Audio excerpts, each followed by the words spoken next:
I would like to invite our first keynote speaker to join me on this stage.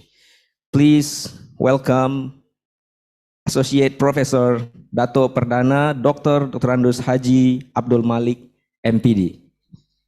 A round of applause for Dato Perdana Dr. Haji Abdul Malik, please.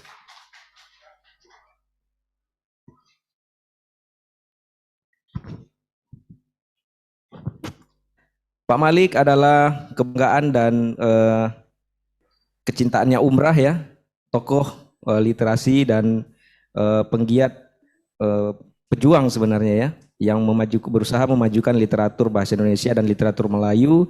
Pak Malik has an outstanding career in exploring the heritage and culture of Malay and Indonesia in general.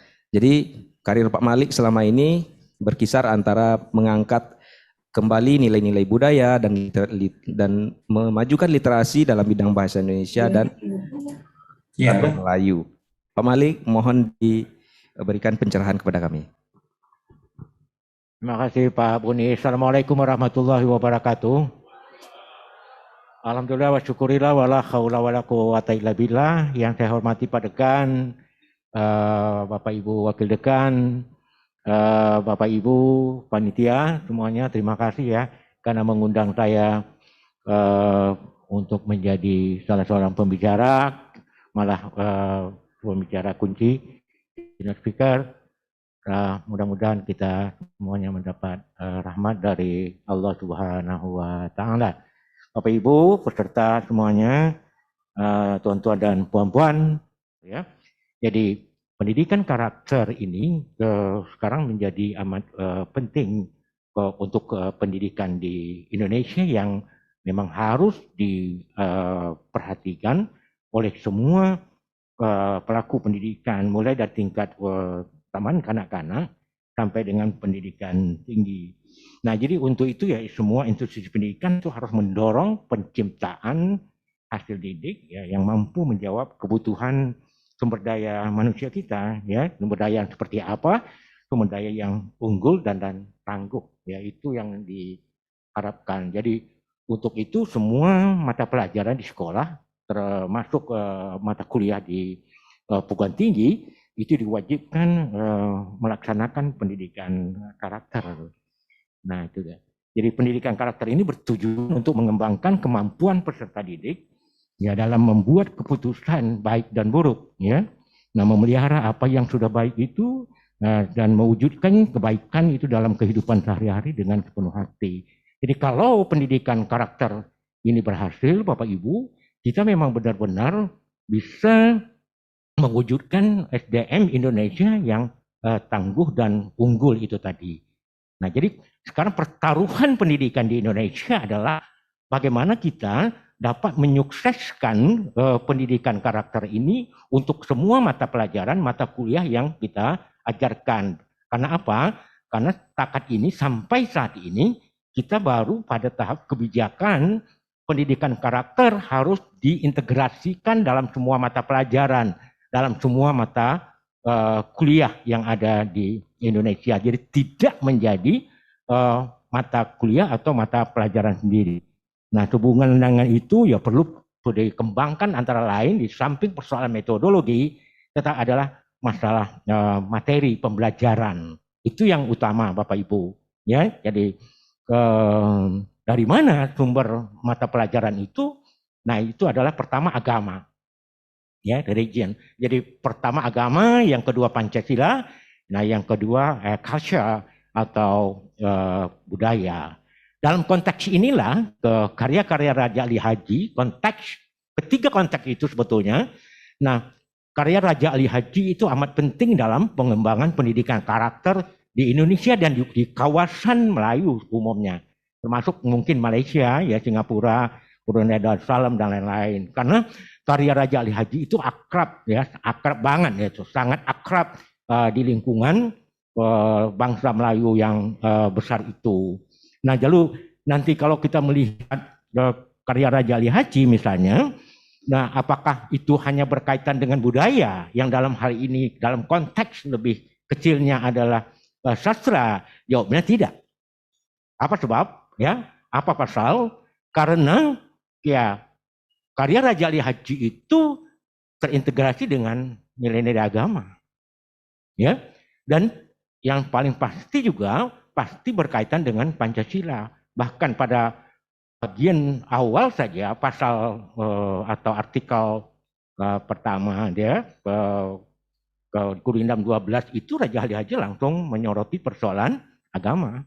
Entah dari kajian tadi itu ya pertama bahwa ya nilai karakter religius yang harus ada pada setiap manusia itu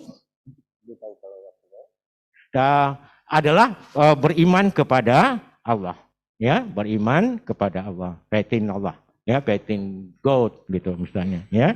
Di mana kenapa kita lihat ini kalau bagusnya didendangkan, tapi saya tak terlalu pandai mendendangkannya seperti tadi itu, ya. Nah, barang apapun kulihat segala kebesaran Tuhan Allah, Tuhan Azza wa Jalla, jikalau sungguh asal kemala, masakan cahayanya tiada bernyala. Ya, itu untuk menunjukkan bahwa orang ini ya semuanya berserah diri kepada Tuhan, kebesaran Tuhan. Itu menunjukkan keberimanan kepada Tuhan, ya, saudara. Nah, kemudian tadi sudah saya sebut juga dalam Gurindam 12 karya Raja Ali Haji yang sangat dikenal. Mengapa dikenal? Karena dia karyanya pendek, selalu dibacakan orang, ya. Ya, Raja Ali Haji mengatakan barang siapa mengenal Allah, suruh dan tegahnya tiada ia menyala. Itu menunjukkan bahwa orang yang melaksanakan perintah dan larangan Tuhan itu adalah orang yang beriman, percaya kepada Tuhan, kepada Allah. Ya. Nah, kemudian di dalam Samarat Al-Muhimah juga ditulis oleh Raja Ali Haji. Samarat Al-Muhimah ini Bapak Ibu adalah karya dalam bidang hukum. Tetapi untuk lebih memacu orang pada masa itu, Raja Ali Haji menitipkan selain dari deskripsi biasa tentang hukum, nah ini karya sastra, dalam hal ini bentuknya syair, ya.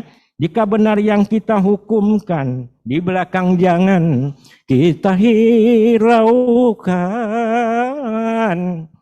Ya, umpat dan puji kita biarkan, kepada Allah kita saksikan. Kalau sudah benar jalan Allahnya, kata Raja Ali Haji, jalan saja. Orang pasti ada yang positif, tetapi ada juga orang yang negatif. Serahkan saja kepada Tuhan. Itulah yang dimaksudkan dengan beriman kepada Allah menurut Raja Ali Haji. Ya. Itu ya karakter religius dalam karya Raja Ali Haji ini adalah pertama beriman kepada Allah, di mana itu kita jumpai di dalam syair Abdul Muluk baik 1913 Gurindam 12 pasal 1 bait 3, Tulipan Anapis tidak ada, tetapi di dalam Samarat Al-Muhimah bait 16, syair Sinar Gemala Mestika Alam bait 76 menyebut nama Allah setiap memulai pekerjaan. Nah, itu bait 1 di dalam syair Abdul Muluk, tidak ada di dalam Gurindam 12, tetapi di dalam Tulipan Anapis halaman pertama, dalam Samarat Al-Muhimah halaman 21, nah kemudian Sinar Gemala Mestika Alam bait 1. Kan oleh Raja Ali Haji itu semuanya ada kaitannya dengan agama, dalam hal ini agama Islam. Apa simpulan kita dari temuan ini Bapak Ibu? Terdapat 20 karakter religius yang belum pernah diungkapkan orang lain, ya, bahkan di dalam pedoman-pedoman pengajaran pendidikan karakter di Indonesia pun belum ada, dan ini sumbangan Raja Ali Haji yang luar biasa menurut saya, ya.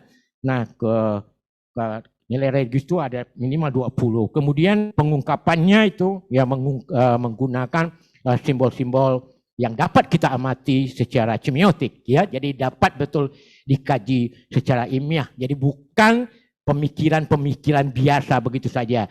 Bukan pemikiran kacau yang mengatakan tadi bahwa tidak ada pedoman tentang sholat 5 waktu itu. Nah, kemudian yang ketiga bahwa karakter religius menurut Raja Ali Haji itu semuanya bersumber dari ajaran agama Islam yang terdapat di dalam Al-Quran dan hadis. Apa simpulan saya? Bahwa kalau kita mau mengajarkan pendidikan karakter yang bagus.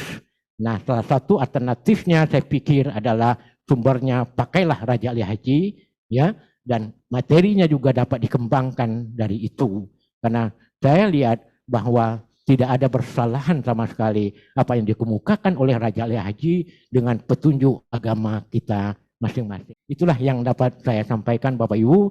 Minta maaf saya harus menyampaikannya dalam bahasa Indonesia karena saya adalah dosen bahasa Indonesia yang taat akan Undang-Undang Bahasa Republik Indonesia.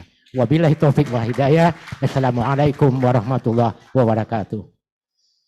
Waalaikumsalam warahmatullahi wabarakatuh. Terima kasih